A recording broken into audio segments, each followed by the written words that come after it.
Meanwhile, the government may consider introducing reciprocal green lanes at Changi Airport for tourists from countries where the COVID-19 situation is similar to or better than Singapore. In his maiden speech to his staff, Transport Minister Ong Ye Kung said that the arrangement could also be a way to help lift the passenger numbers at Changi Airport to about 40% of pre-COVID levels.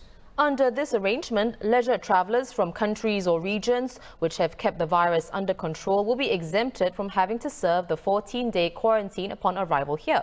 Currently, Singapore has reciprocal green lane arrangements at the airport for visitors from China who are on business and official trips.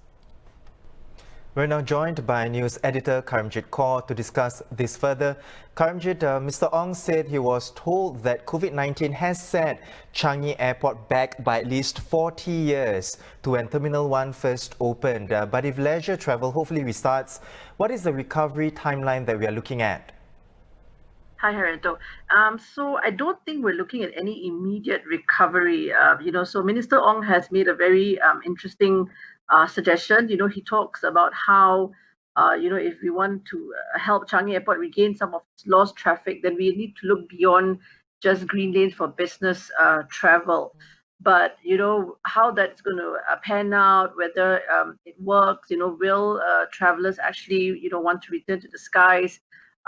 These are all questions that need to be answered, and even if, Singapore does manage to set up such arrangements with, like-minded countries, you still need to talk about, testing procedures and all that. If you remember the arrangements we have as far as business travel is concerned, it does require travelers to take several, PCR tests before you depart, when you arrive, and then, when you come back again. So that also adds to cost.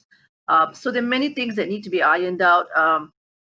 And, hopefully if these things can be sorted out, we should see some sort of recovery for Changi. But I think, the industry is talking about the next 3 to 4 years for recovery. I think in the long term, that still would have to be the sort of timeline that we're looking at. So I think the thing that needs to be very clear is that recovery will continue to be quite slow.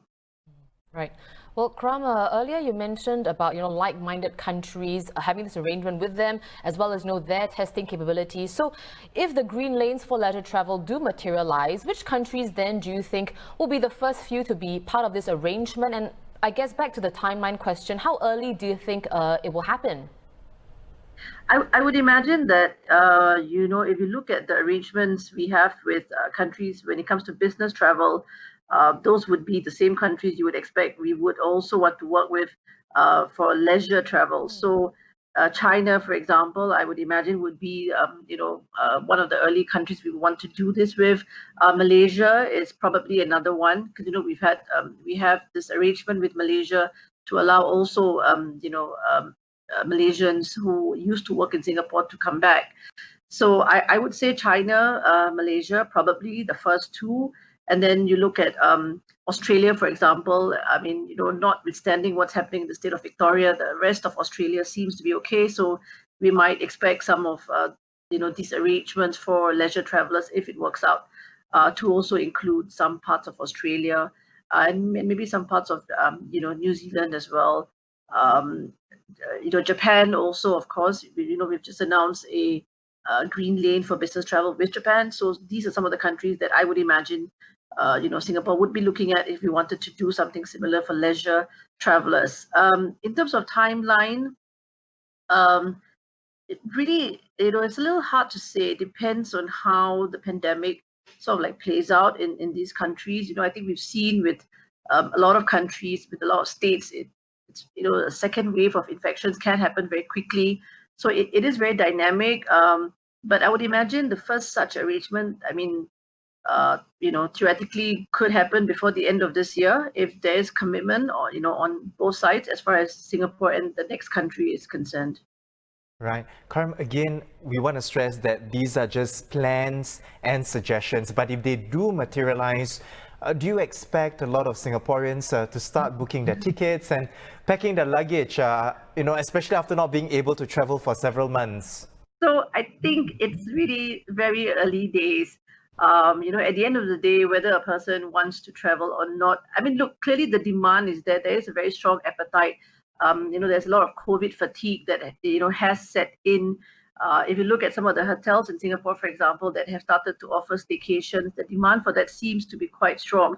So, clearly people want to still start to do stuff and they do want to travel, but at the end of the day, there's also, some level of concern, when we read about all this second wave of infections in other countries. If I wanted to think about traveling, I would be a bit worried about that. And also, ultimately, it all boils down to cost, right? So, for a business traveler, coming up with like $800 to $1,000 to do 3-4 tests might be something feasible and viable. But would a leisure traveler want to do that? I think bit of a question mark there. So, at the end of the day, it's a lot of things that people will have to consider, before they sort of decide, do I want to pack my bags or not? So these are some of the questions that you need to ask yourself as well, Haryanto. All right, well, you are right, Karoma. Thank you so much for taking time to speak with us. Always a pleasure to speak with you. We were speaking to news editor Karamjit Kaur.